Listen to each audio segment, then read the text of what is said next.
Check out Monorail.com, America's affordable investment app, made for conservatives who want to keep their hard-earned money with companies that share their values. Download the Monorail app today. Join Monorail.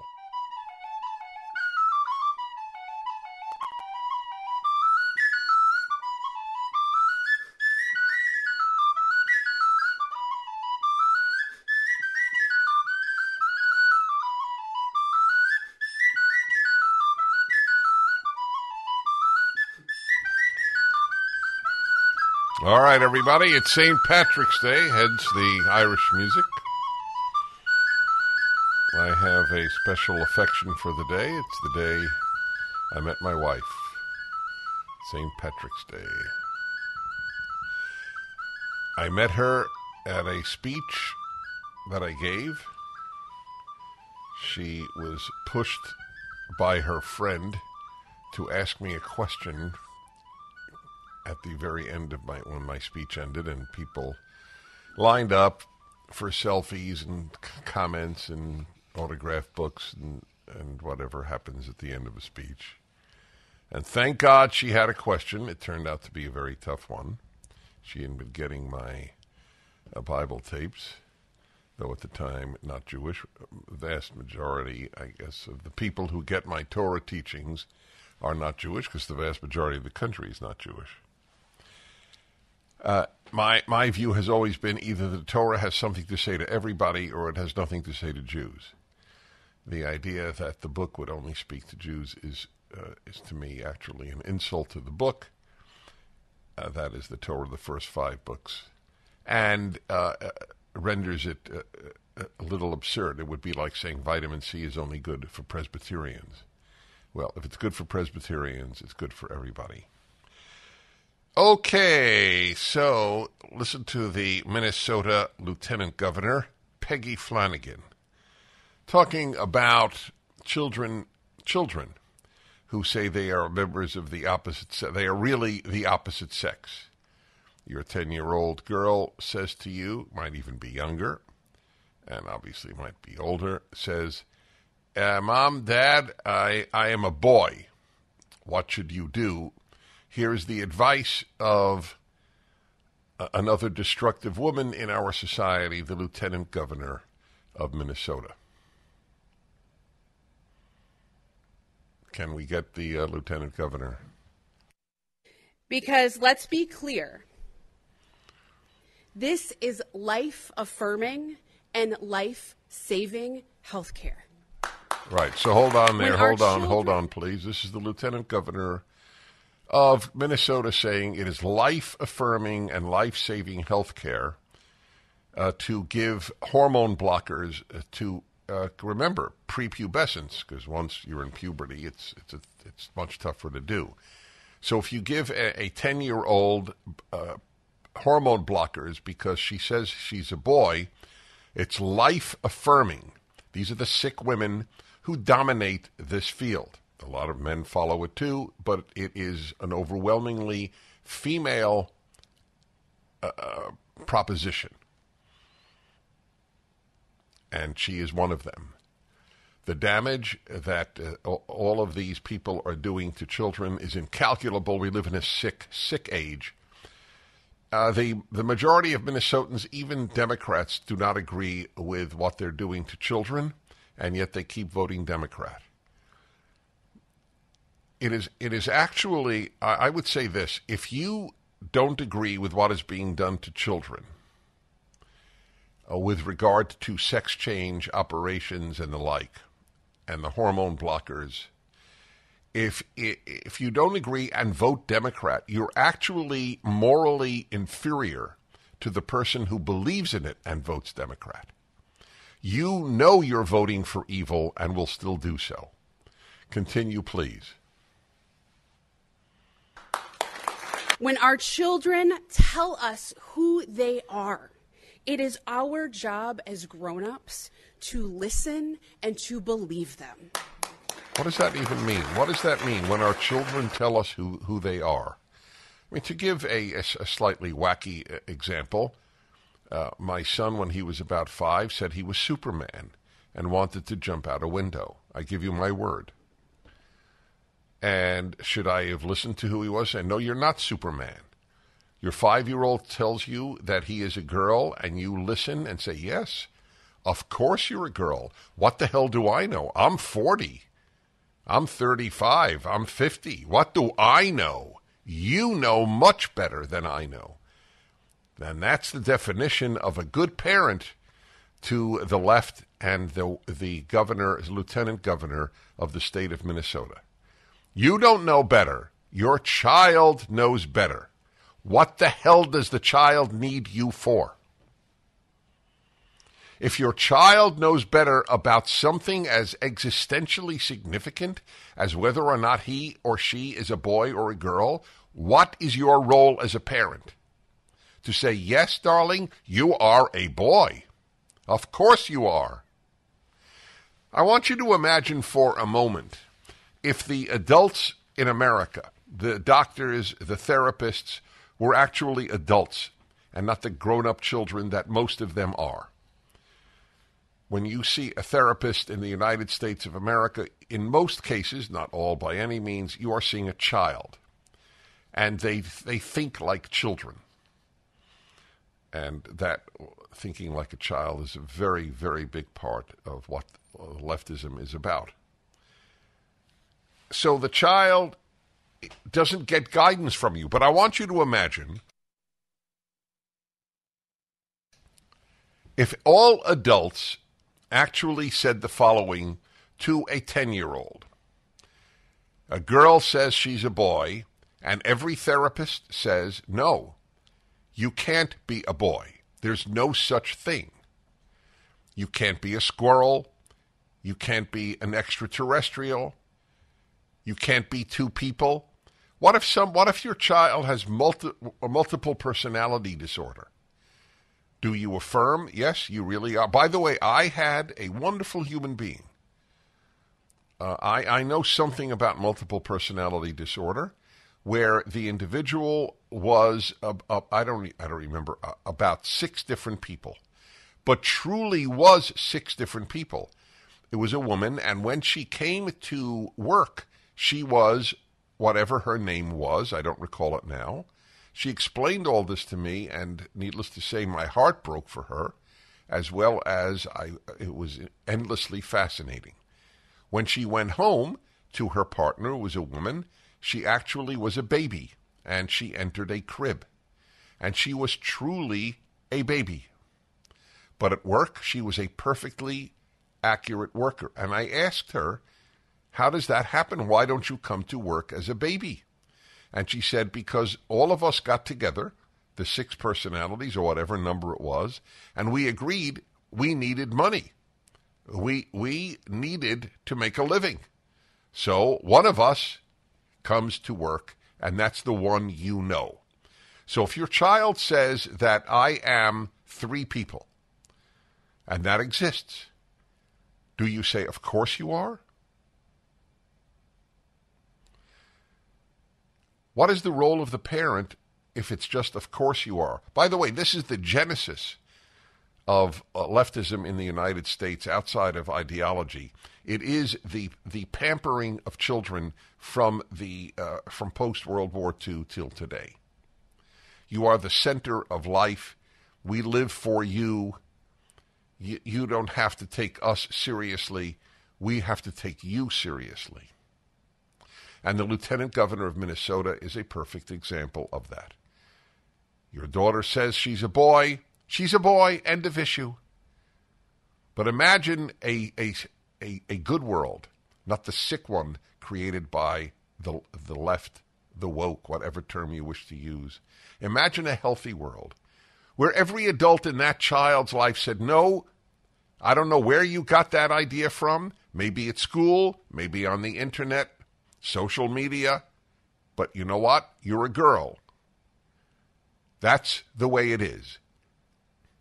It is a biological fact. If you feel you are a boy, you are still a girl.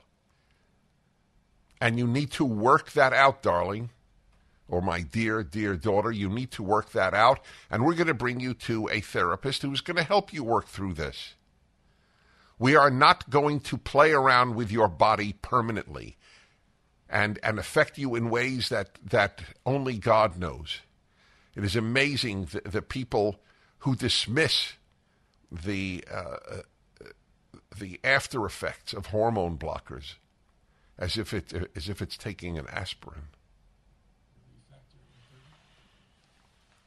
This is the sick world of the Democratic Party.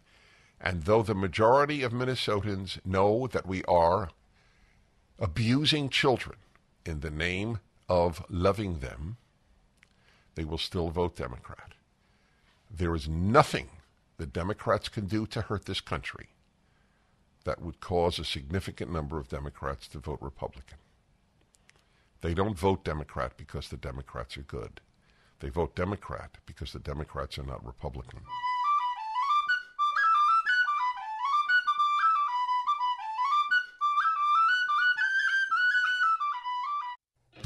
Every day when I pass a mirror, I still can't believe it.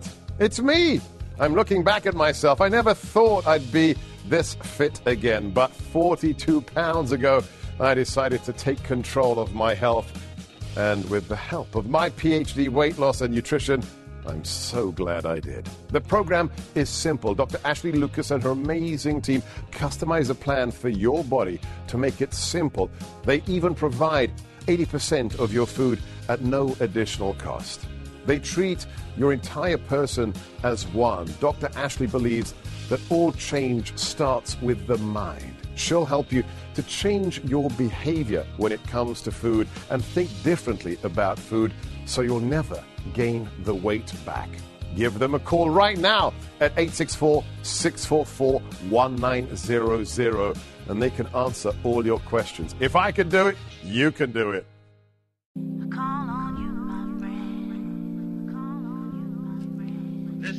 Dennis Prager here. You know why they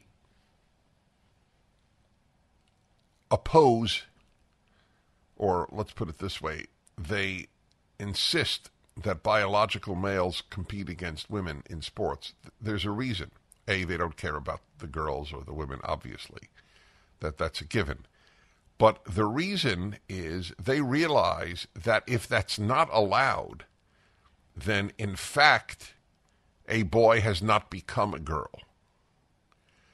So they fight tooth and nail to ruin female sports, to harm girls who have to compete against them. Now even in powerlifting. That's right. Lifting. Biological male says he's a girl, says he's a female, and he can compete. He, she can compete. Z. By the way, the Washington Post now uses Z.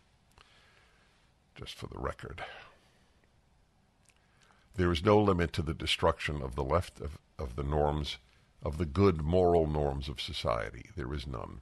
And if you advocate for them, like Amy Wax, professor of law at the University of Pennsylvania, they work to even fire you, even though she has tenure. The woman argued a few years ago, I covered it, I had her on the show, in an article in the Philadelphia Inquirer, that good middle-class American values were worth sustaining and advocating. Basically, finish high school, get a job, get married, and only have children after you're married. And she was hated by hundreds of her colleagues at the University of Pennsylvania faculty. Hated. They hate her for advocating what if it's good, the left hates you. But doesn't matter. They have this world of make-believe evil, and it works, like the lieutenant governor. So you have to believe whatever your child tells you. That's what she said. All right, so you believe it, and then what? Okay, you're 7 years old, you're a girl, and you say you're a boy. You're a boy. That's correct. I won't tell you you're a girl because the lieutenant governor of Minnesota has told me that I have to listen to you. So, okay, you are in fact a boy. And now what does the lieutenant governor suggest? That we give hormone blockers? That at 17, 18, a healthy girl's breasts are cut off? Is that what she I want to know the upshot of let's listen to our children. Do you believe that biological males should be able to compete in powerlifting or any other sport with biological girls? Do you believe that biological men should be in locker rooms with girls if they say that they are a female and they have male genitalia and they expose it? So remember, in Minnesota, according to the Democratic Party, there and anywhere for that matter, here is the deal.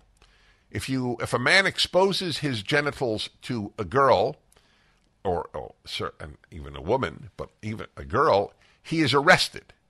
But if he says he's a girl, he is protected by the law, and you who complain about it, if not arrested, you just might well be, as it happened at the YMCA in some city that I reported recently, thrown out of the YMCA, Young Men's Christian Association.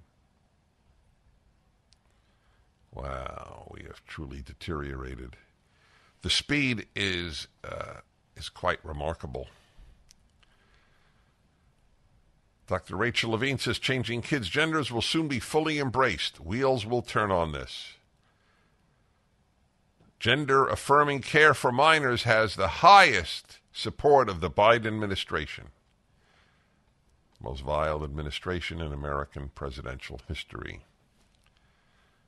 Yes, Levine praised she is a trans female, male who said she's a female. Levine praised the gender-affirming care at the Pediatric Grand Rounds session at Connecticut Children's Medical Center in Hartford. It's so horrible for me to think that when I hear Children's Hospital now, I think that a real percentage of its doctors are destructive morons. You know how bad that is? In some ways, I thank God I don't have young children now, but I have grandchildren. But of course, my grandchildren live in Florida. They're protected. If your children live in Connecticut, they're not protected. The state hurts your children in Connecticut. Levine said gender-affirming care for minors had the highest support of the Biden administration. I'm a positive and optimistic person, and I choose to be positive, optimistic. The wheels will turn on this. Dr. Stanley Goldfarb of Do No Harm organization. You should be aware of Do No Harm, a national association of medical professionals that combats woke activism in the healthcare system, told Fox News Digital that there is, quote, no good evidence that children treated with gender-altering hormones or puberty blockers improved mental health assessments. That's pretty important. A recent study from the University of Washington, he said, showed that there was absolutely no change in the psychological well-being of children with gender dysphoria treated with these medications. There can be irrevocable harm being done to children by those pushing for these radical, ideologically driven treatments. Representative Andy Harris, a member of the House Doctors Caucus, co-chair of the Pro-Life Caucus, said, it's reprehensible for a government official, let alone the Assistant U.S. Secretary of HHS, to promote the genital mutilation of minors as becoming a standard practice in the U.S. Well, at the very least, they can't do it. Democrats can no longer condemn the millions of Muslims who generally mutilate daughters as a procedure called clitoridectomy. We return. My friends, a food shortage could be coming. I can't believe I'm saying this, but it's true. So survival food is important. Create your own stockpile of the best-selling For Patriots Survival Food Kits. It's not ordinary food. We're talking good for 25 years super survival food. Hand-packed right in a family-owned facility in the USA, giving jobs to over 200 Americans. The kits are compact, sturdy, water-resistant, and stack easily. They have different delicious breakfasts, lunches, dinners, You can make these meals in less than 20 minutes. Just add boiling water, simmer, and serve. Right now, you can go to 4Patriots, that's the number 4, 4Patriots.com. Use the code Prager to get 10% off your first purchase on anything in the store. You get their famous year-long guarantee after your order and free shipping on orders over $97. Just go to 4Patriots.com to get 10% off with the code Prager for the number 4Patriots.com, code Prager. Okay, everybody, a happy St. Patrick's Day to you. Everybody's Irish today. Dennis O'Prager was my original name. I don't know why they dropped the O. I liked it. Oh, Prager. He's here. This country has experimented more than any other country in the history of the world with multinational, multi-ethnic, multi-religious people, and it could have worked, but the left ruined it because they said that that was important, more important than anything else about you as a human or as an American. If e pluribus unum had worked, the melting pot had still been believed in, as it was when I was a child, there would have been a magnificent experiment in unifying people not on race, but on values. But the left does not do that. They unify people by race because the greatest racism in America today is from the left. Black dorms, black graduation exercises. Black, what is the? I want to read to you something. By the way, I hate looking it up in real time, but it is a live show, and let's see. United Airlines pilots, women, and black. Let's see what comes up here. Let's see. Well, what came up was what I had actually said to you when it was originally announced, and it's now being pursued actually. So they said that 50% of new pilots hired will be women or minorities to reflect passenger diversity. Now, isn't that important? Isn't that the thing you want most in your pilot? Diversity. I want to look like my pilot. I told you they're children. This is such the childishness of that idea. You want to look like your pilot? Why? Wow. Well, United Airlines, another woke organization. It's a very sad fact of life. But this is playing with lives. I don't want pilots to be chosen where race or sex is even considered. I only want an excellent pilot. It is inconceivable to me that there will not be more flight accidents as a result of the United Airlines policy. It is inconceivable. They are not taking the best. They are acknowledging they're not taking the best. Now, the best may well be a female, may well be a black. That's a given. But that's not how they choose. Yep. Our flight deck should reflect the diverse group of people on board our planes every day. Really? Really? Who thinks that way? Does the majority of Americans think that way? If any of these woke ideas, these society-destroying ideas were actually put up to a vote, what would happen? Wow. United Airlines attempted to clarify their plans in a follow-up statement. All the highly qualified candidates we accept into the academy, regardless of race or sex, will have met or exceeded the standards we set for admittance. Well, that you can't have. So in other words, what does your announcement mean? Will you take the best? Or they all tied for best, and then you will take 50% blacks and female. Is that what United Airlines is telling us?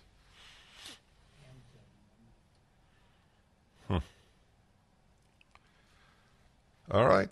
This is quite an extraordinary thing. Talking about this is a part of the destruction of the society. New York State lowers minimum scores for student proficiency. How is that? Yes. The change will see the proficiency threshold in tests, known as the cut score, reduced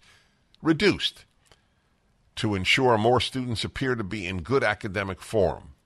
Yes, there's learning loss between 2019 and 2022, but in some ways we don't want to keep going backwards. Well, what does that even mean? That was one of the spokespeople. I was against lockdowns, just remember that. Teachers' unions were for them.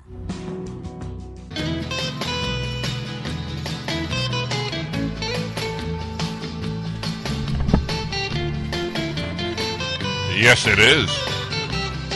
It's the Happiness Hour on the Dennis Prager Show every Friday since 1999. Every single one that I've been on, which is about 48 times a year. We do the Happiness Hour. You know, happy people make the world better, and the unhappy make it worse. We have a moral obligation to act it even if we don't feel it, and pursue happiness. Life, liberty, and the pursuit of happiness. What a beautiful trio in the Declaration of Independence of the United States of America. Well, I have a thought-provoking topic for today's Happiness Hour.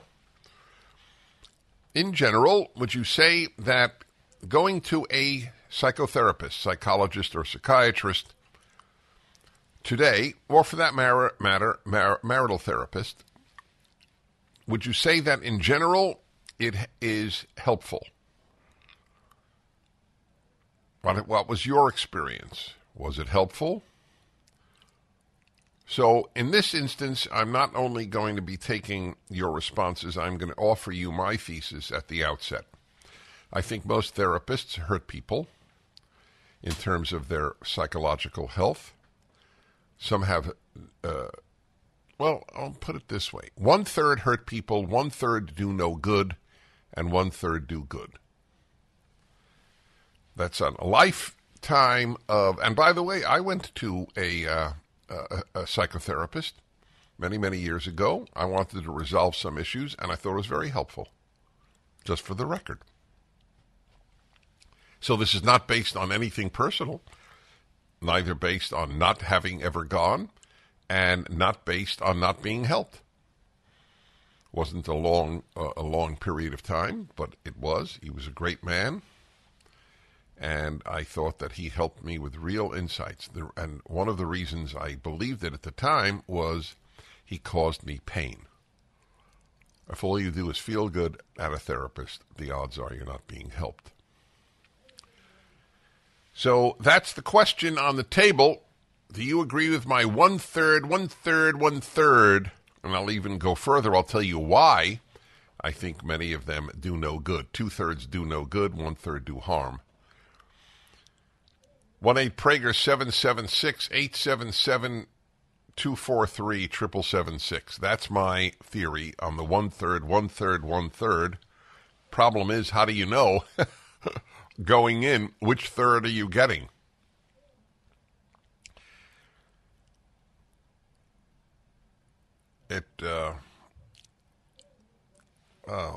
I mean, I can tell you stories in this regard that are painful from what I have heard from people intimately involved in my life. Why do I think that so many do no good or do harm? 2/3 either harm or do no good. Well, the overriding reason is they don't tell you that you need to battle with you. That whatever your problems in life, you still have to battle you.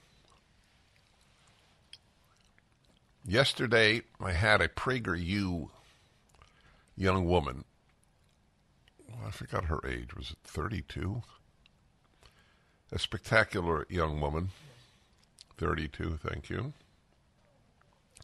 And she had a really, really difficult upbringing. Her father was absent, and what was the mother issue?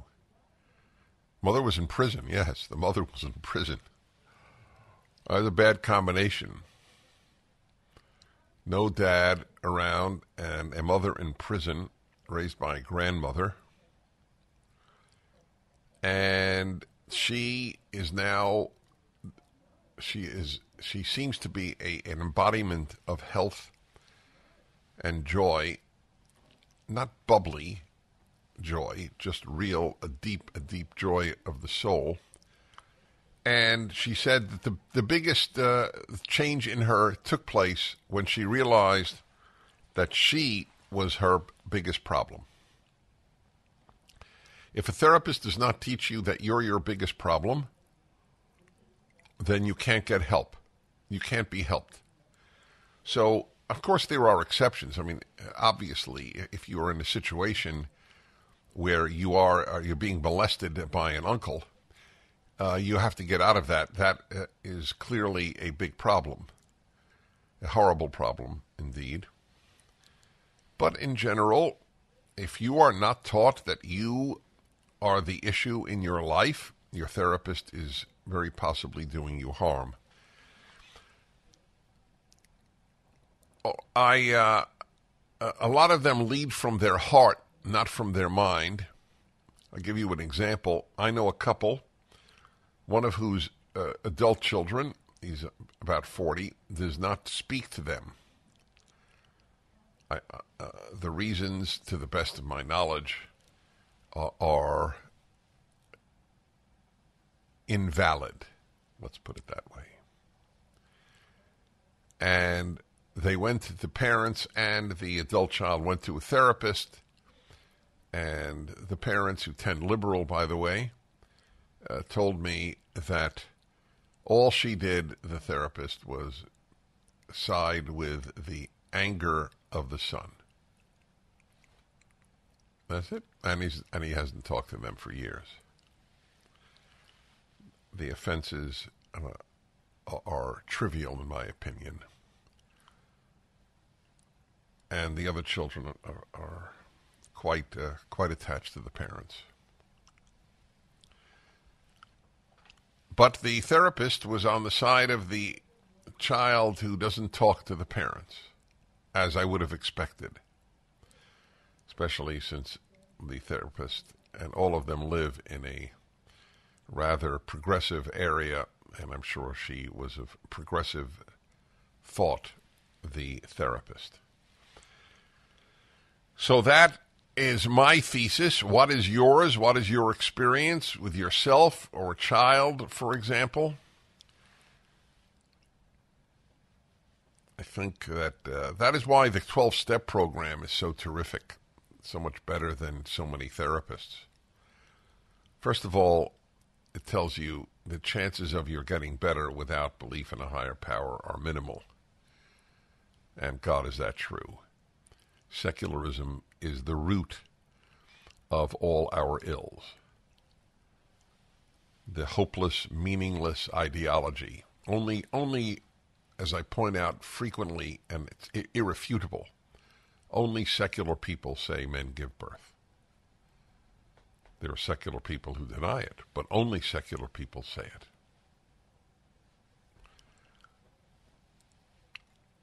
it. We live in the age of radical foolishness, of exponentially increasing foolishness. First generations in history to grow up godless and the educated think that's great. Right? What people have needed for all of human history in every culture, we don't need.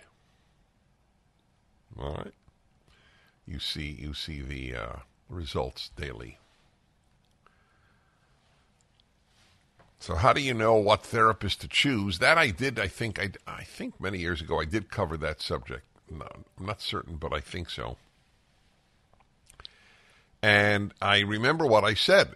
I said, if after 4 sessions, I'm just picking a random number, but after a certain number of sessions, you still blame others for all your problems, get rid of that therapist. That's how I would put it. There are exceptions to every rule. I'm sure there are exceptions to that rule, but overwhelmingly, that is the case.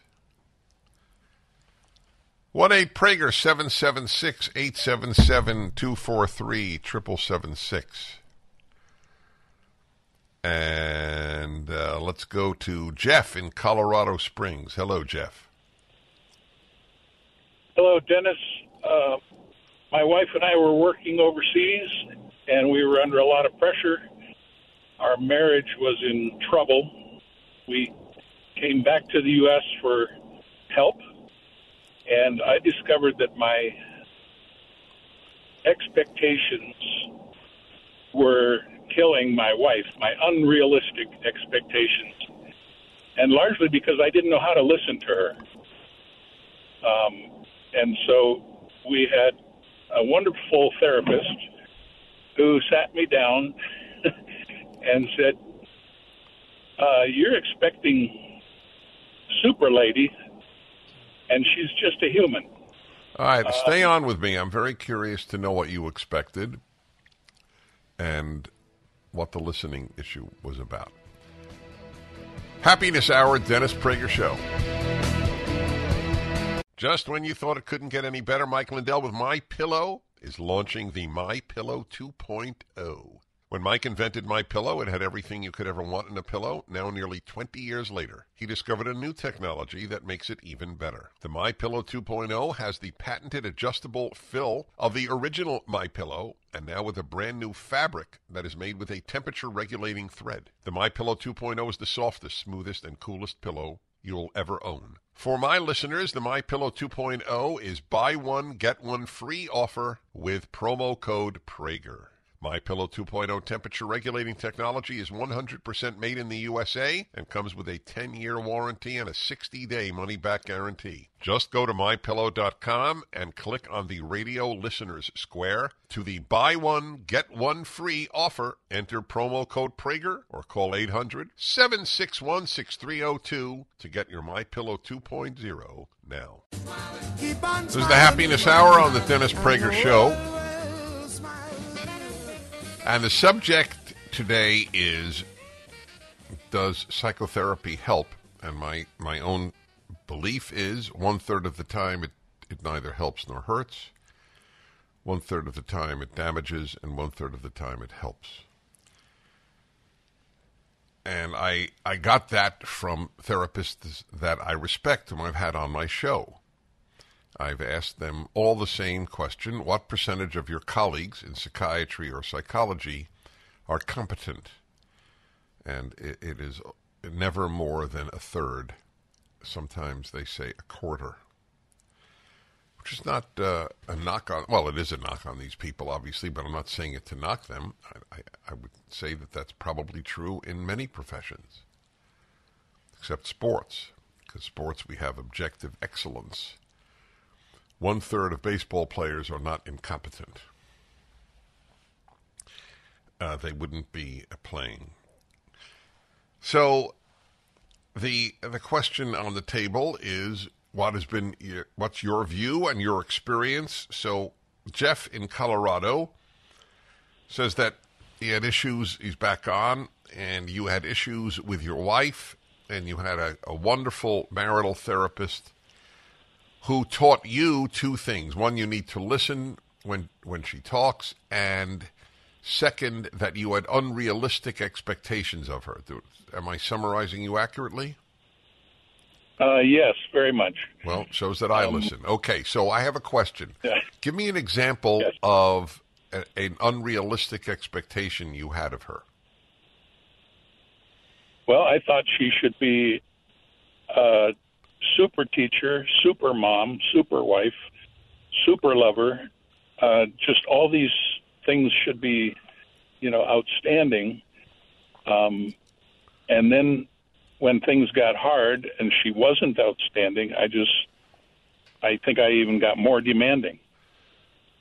And because I couldn't listen, because I was more or less self-absorbed and worried about what I wanted, what my needs were, I was not very good at having realistic expectations for. How long ago was this? That was 1995. Oh, so it's a while, and the marriage has been pretty good since then. Outstanding, yes. That's terrific. What did you say about being Christian? Well, I'm a Christian, and the therapist was a Christian, and she helped me zero in on selfishness and how that selfishness led to unrealistic expectations. And selfishness also hindered my listening. Mm-hmm. Was your wife in any way responsible for the downturn in the marriage, or was it really overwhelmingly you? Oh, man. 75-25? Mm-hmm. Yeah, I was largely at fault, I think. Did your wife? So both of you changed, but you more than she. Yes. Well, thank you for calling. I'm very happy for you. I would say that in marital therapy, the batting average is quite similar. 1/3 help couples, 1/3 hurt couples, and 1/3 do neither. And by the way, if a couple divorces after marital therapy, that is not necessarily a knock on the therapist. Some therapists have an attitude, and I think it's accurate, actually. If they can't help you have a good marriage, they can perhaps help you have a good divorce.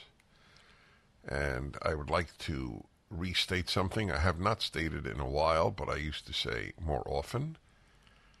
It is not divorce that hurts children. It is what happens after the divorce. Not that in an ideal world, no child would go through a parental divorce, obviously. But we don't live in an ideal world. Okay, let's go to Kathy in Philadelphia. Hello. Hi, Dennis. Hi. Hi. I wanted to share my story.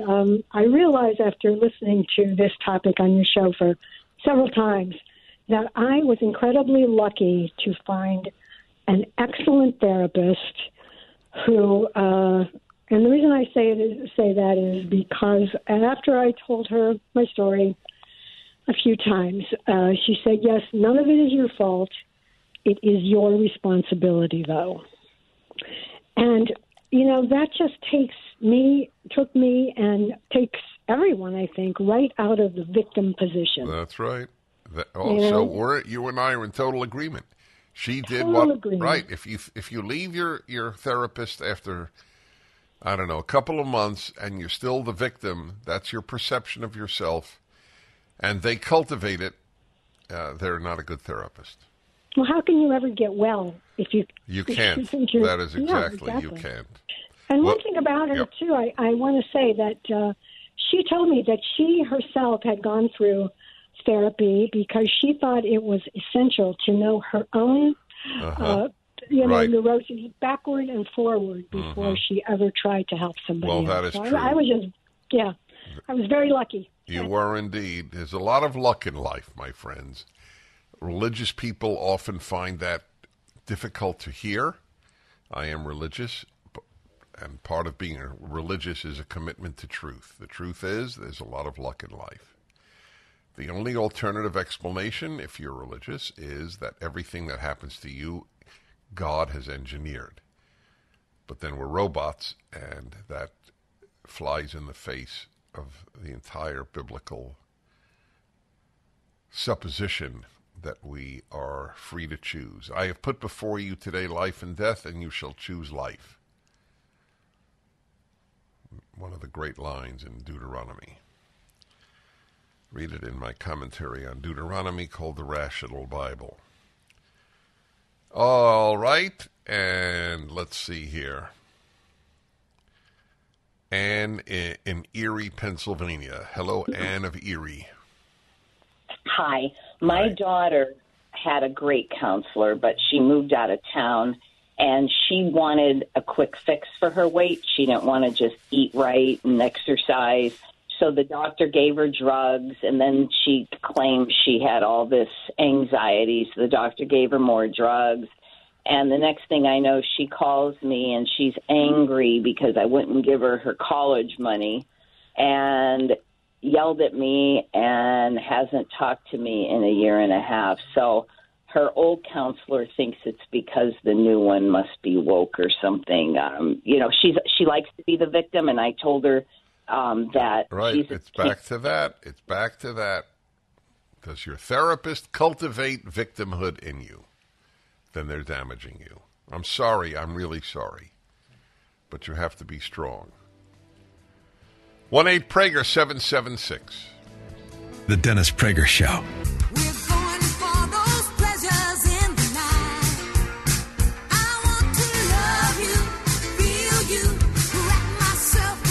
Hi, everybody. Dennis Prager here. But by the way, I will be getting the My Pillow 2.0 because I love the original one.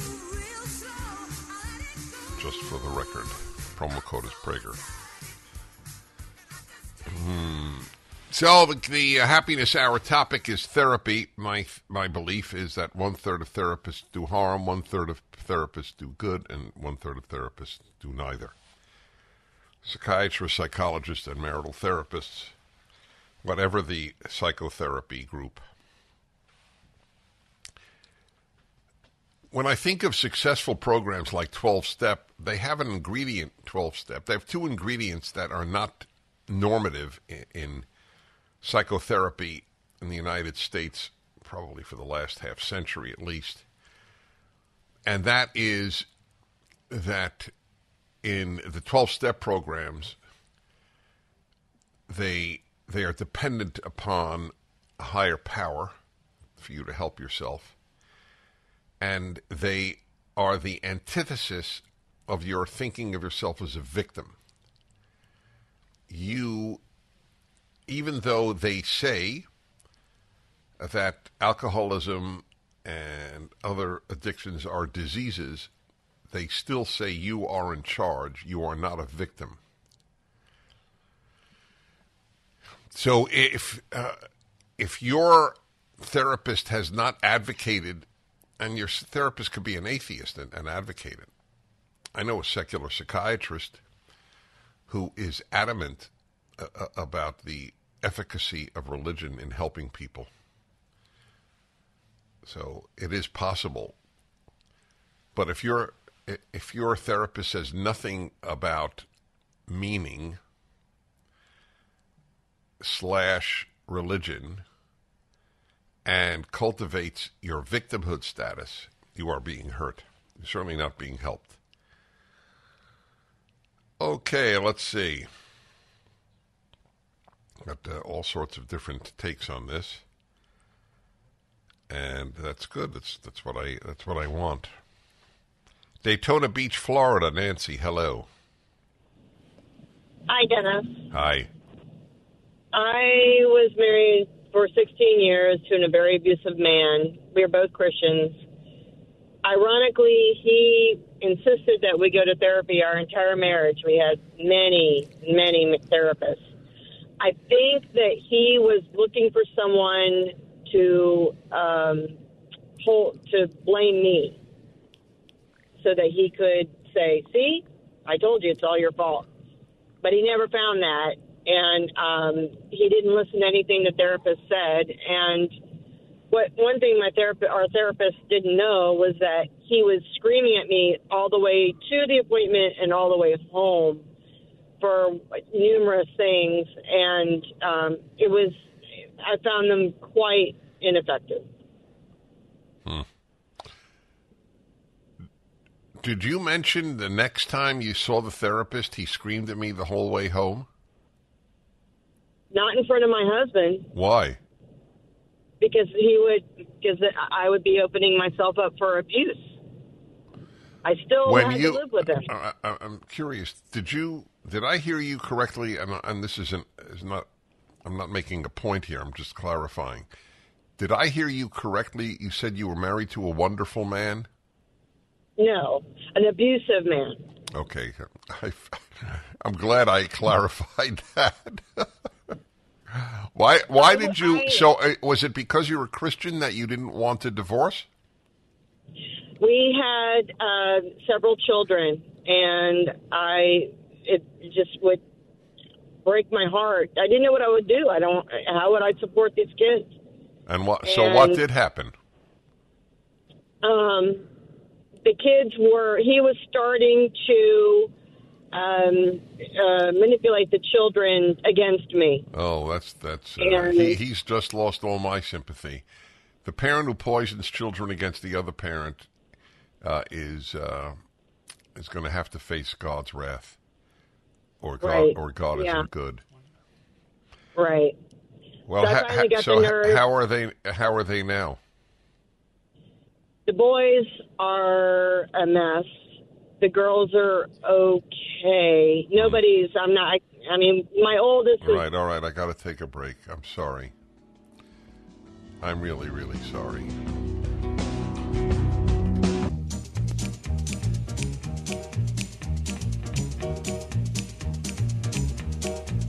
On a wonderful day like today.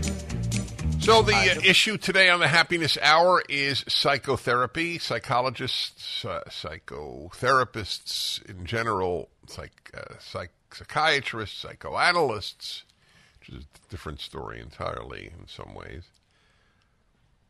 I mean, when you look at what the American Psychological Association and American Psychiatric Association have come out with, the truly absurd and society-stupid positions, it's not odd that I would think that 2/3 of therapists don't help anybody, that 1/3 hurt, 1/3 do no harm or good, and 1/3 do good. After all, it's psychiatrists who make up the American Psychiatric Association. If you walk around thinking you're a victim after a certain period of time with your therapist, and the meaning issue has not been addressed, which in 12-step programs, the ones that work, it is always rooted in a higher power, then I don't know how you're going to get better. Chicago and Denise. Hello, Denise. Hi, Dennis. How are you? I was supposed to be a Denise. My father wanted a girl, and I came out a boy in the days when they thought you actually came out a certain sex. And so he said, all right, we'll call him Dennis. Well, it's a good name. Yeah, I'm good. Just a couple things. First of all, I just want to say I don't believe in luck, but I'm also not a robot. So when you said that, I kind of thought, well, I just want to say that. Well, also, it would be a fun discussion to have, because I don't know if God determines everything that happens to you. I don't know why you're not a robot. Well, I think everything is ordained providentially by Him. Right. Okay. Fine. But so, do you hold murderers responsible? Absolutely.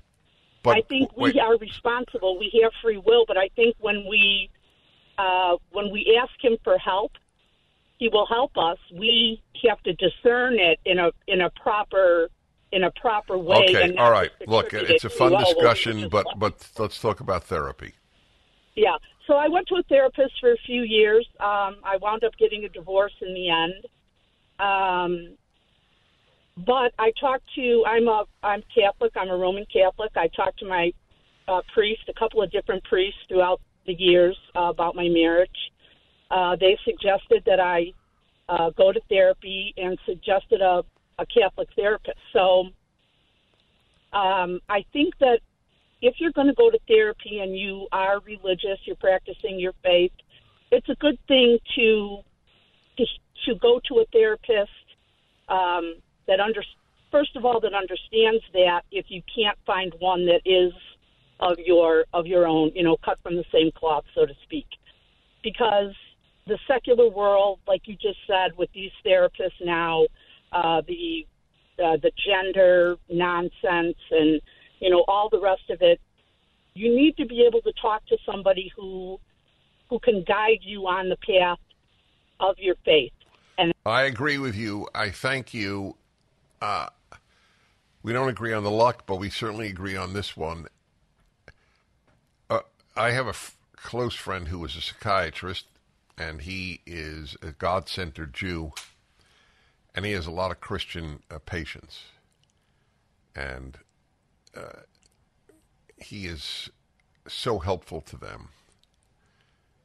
And they know that. And just like, by the way, I think a Jew can go to a God-centered non-Jew and have good therapy. If your therapist is tone deaf to the role of God in a person's life, they may have great, great intentions, and they may even help. I will say that. It could happen. I wouldn't rule out every secular therapist if I were religious, and I am religious. I wouldn't rule out every secular therapist. But if I didn't know that the person was really competent, on a toss of the dice, I would go to a God-centered therapist. They'll know what I'm talking about, at least. Okay, and let's see. The sobriety issue is a different one. And let's see here. Tough to choose what to do, but here we go. Oh, there's a therapist. David in Manhattan. Hello. Yeah, I'd like to say that I found out the hard way that if you don't pay the therapist with your own money, you're taking a real risk. And, wait, I'm sorry. You're not a therapist, correct?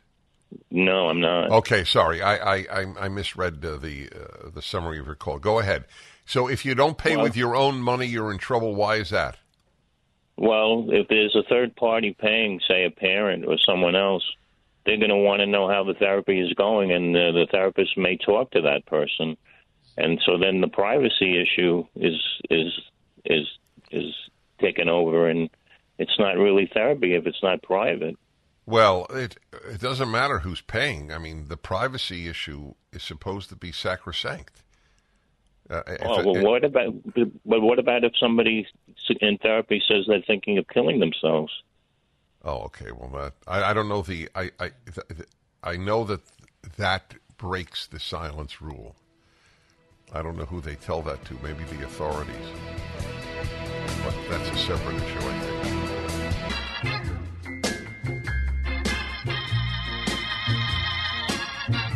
Let Dennis be Dennis. Hi, everybody. This is the hour you set the agenda. Whatever is on your mind about you, about me, about life, about death, and, of course, fountain pens, cigars, audio equipment, photography equipment, and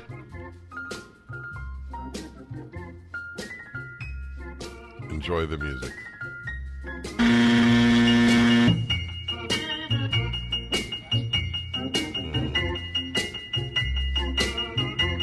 Classical music. Huh. All right, everybody, this is it. I enjoy this. This is how my radio career began. People called in on anything. All 3 hours of my first shows. There's an argument for both types of show, but this is the hour. And let's take your calls. Okay. That's a new city. Fair Play, Colorado. And Mark, hello. Hi, Dennis. Hi. I just had a question for you. And will God be able to forget all the evil that's happened? Do you ever struggle with that? I know in Christianity, they say that God is going to make all things new. And it's, I was just wondering what the difference between Christianity and Judaism when it comes to. Well, I don't quite follow. I don't know what you said. I don't know what that means, so I can't describe a difference. What does that mean? God will make all things. Did you say anew? What was the word you used? God is going to make all things new. He's going to erase all the tears, and I guess we're going to go to heaven. That's what the Christian believes. Okay, so all right, let me deal with that because it's an important subject.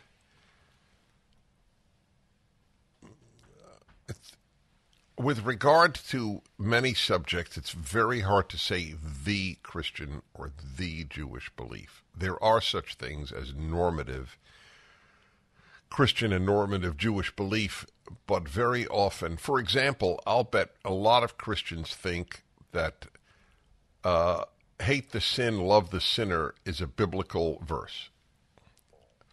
And it isn't.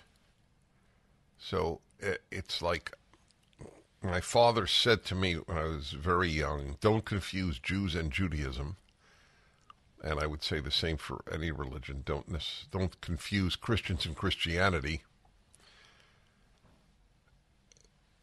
Some truly know what their religion stands for and try to live it, and some don't, and many don't. Anyway, I have no answer to any of those questions. I know the following.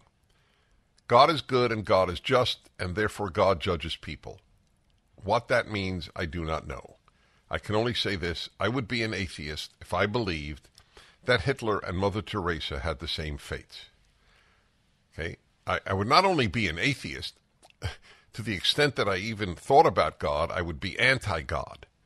I would really believe a bad God had made the universe, which would really, really be a source of sadness, if not depression, in my life. If I thought a bad God made the universe. But if indeed the evil and the good have the same fate, then a bad God made the world.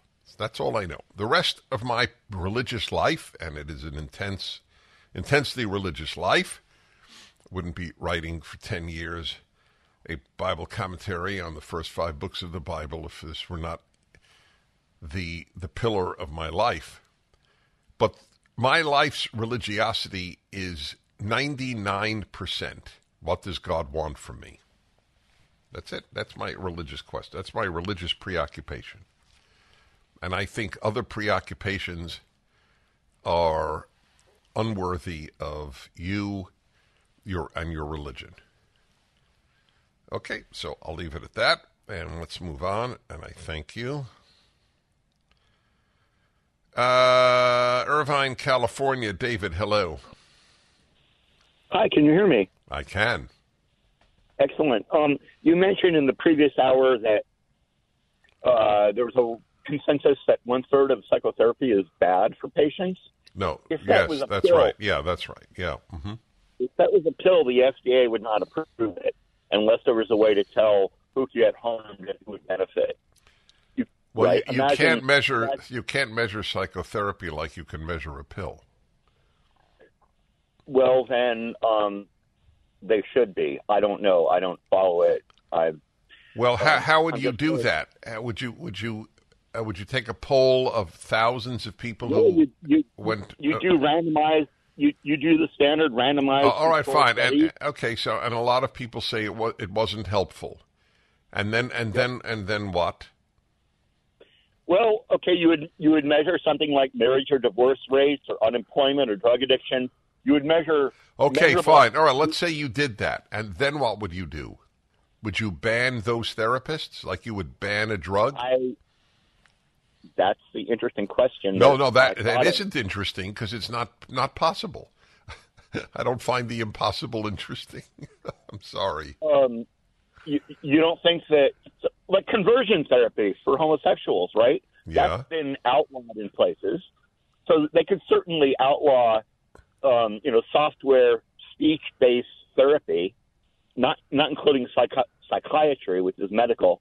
But they could say that, look, in 1/3 of people, you're harmed, and that's not an acceptable rate for any kind of therapy. Yeah, even I would be against that. I would be against outlawing therapy because so much of it is a failure. All I do is caveat emptor, buyer beware.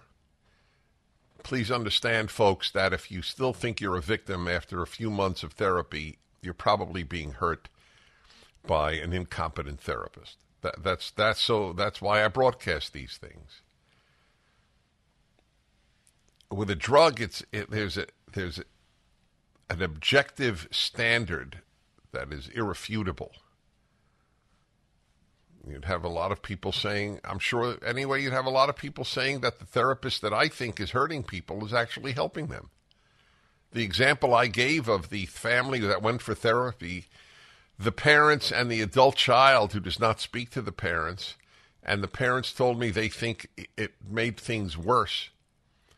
I am sure that if you spoke to the son, he would say it was a great therapist. So, anyway, an interesting thought. Let's go to Mountain View, Arkansas, and David. Hello. Hello, sir. I'd like to talk about America as a melting pot. You mentioned that in your previous hour. Yes. Yes. The Immigration Act of 1790 says that American citizenship is for whites only. And I'm kind of paraphrasing. And also, you said that... By the way, I'm not familiar with that, so I can't say you're right or wrong. But if you're paraphrasing, it's a little dangerous. White, that there was that a national law that only whites can immigrate to the United States? Is that what you're telling me? Yes. Okay. All right. I most of the time people don't lie to me. I'll look it up. Okay. Go ahead. Sure. Great.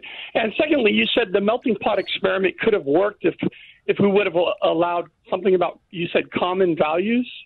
That's right. And I would like, okay, fine. I'd like to say that common values do not lead to a united society. The most important thing first off, you must have a population of compatible personalities, of compatible people. That comes first. How are you compatible if you don't share values? Well, by personality. Okay, I don't agree with you. Let me give you an example. I'll give you an example. Okay. When whites shop for homes, when they go home shopping, they shop in particular areas and they avoid other ones. Even if there were no crime in the world, they would still avoid certain areas. Why is that? It's because of the differences in personality.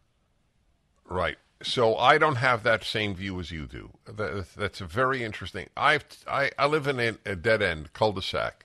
I have two neighbors, Arab and Korean. I like that. I believe in the melting pot.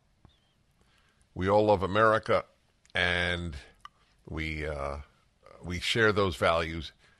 I'm not compatible with people who have nice personalities and who believe that the United States is systemically racist, or that children should get hormone-blocking drugs. Okay, I am truly values-centered. That's why I had no issue in adopting a child. I don't give a damn about blood. I don't give a damn about race. I only care about values.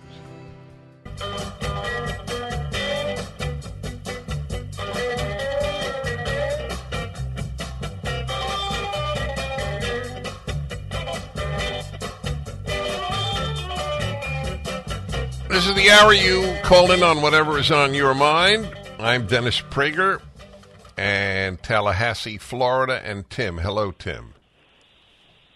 Hey, Dennis. You are a big fan of Rick DeSantis. I am. This week he said in Iowa that not only was it not in the U.S. interest to defend Ukraine, but he called it a border dispute. And you know that's Russian propaganda. You know you don't capture another country's capital and replace its government in a border dispute, in addition to all the war crimes that Russia's committed. I wanted to get your thoughts on what DeSantis said and whether or not that's a deal breaker for you.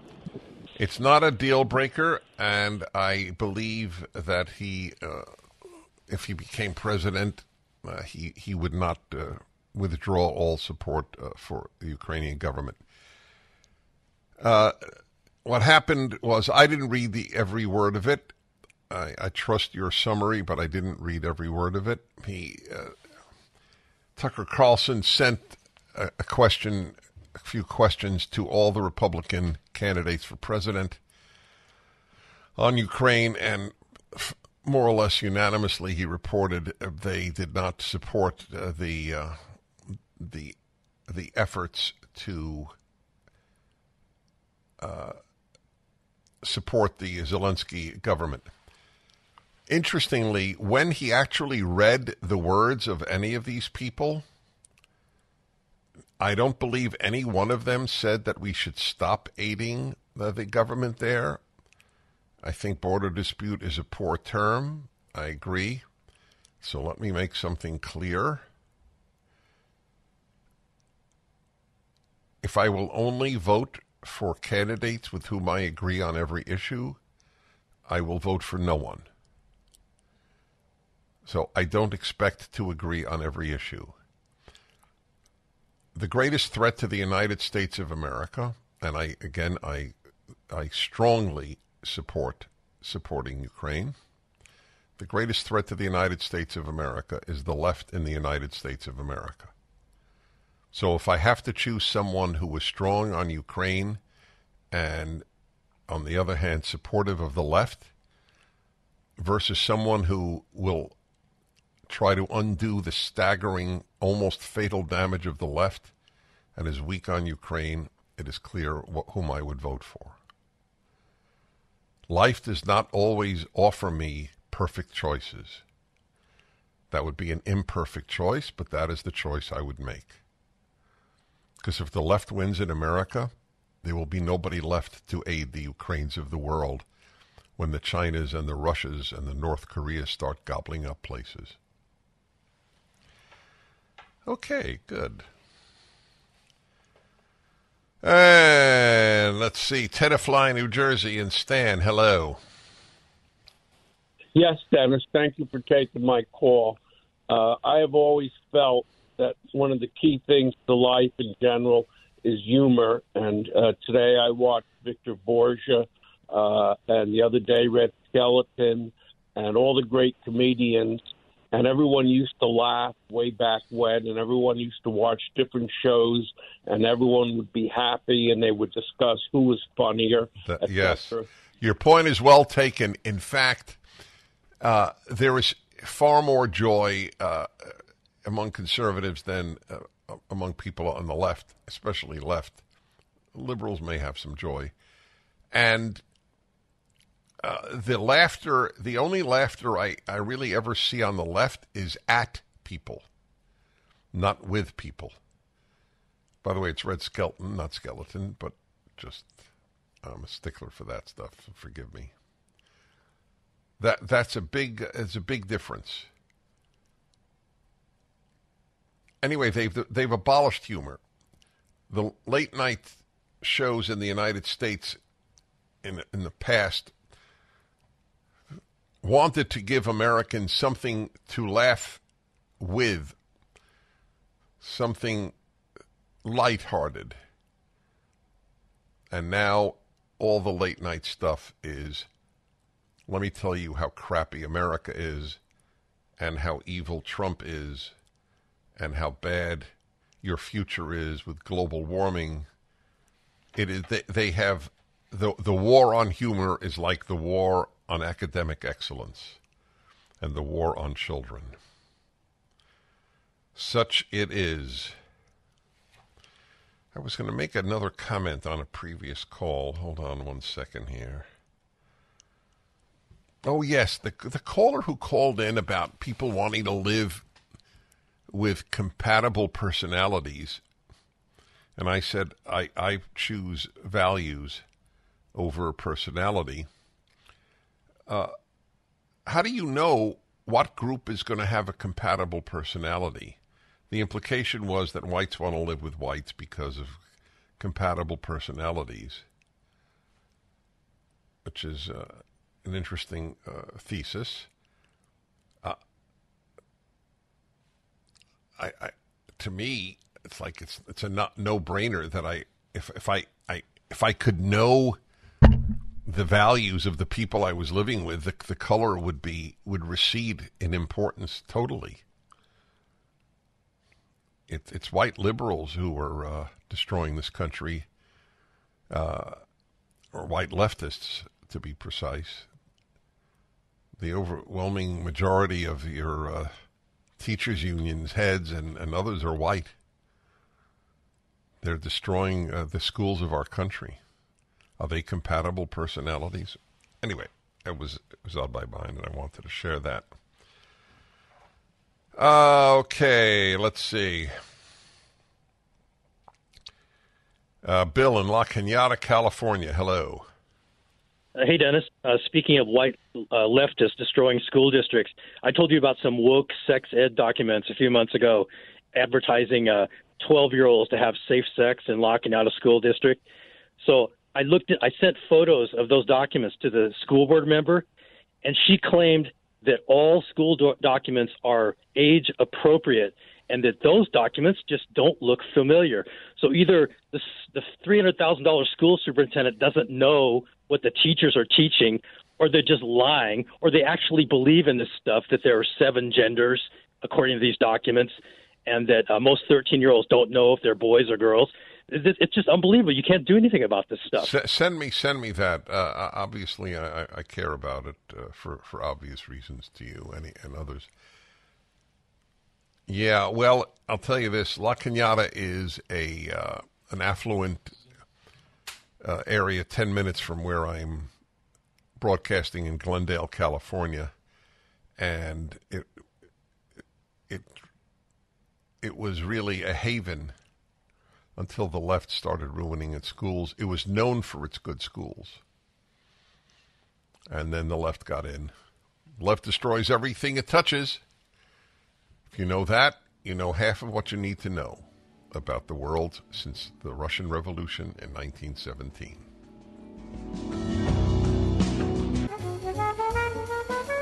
My favorite piece of jazz ever written. Take 5. I must have heard it 100 times, and I don't get tired of it. Okay, everybody, this is the hour you set the agenda.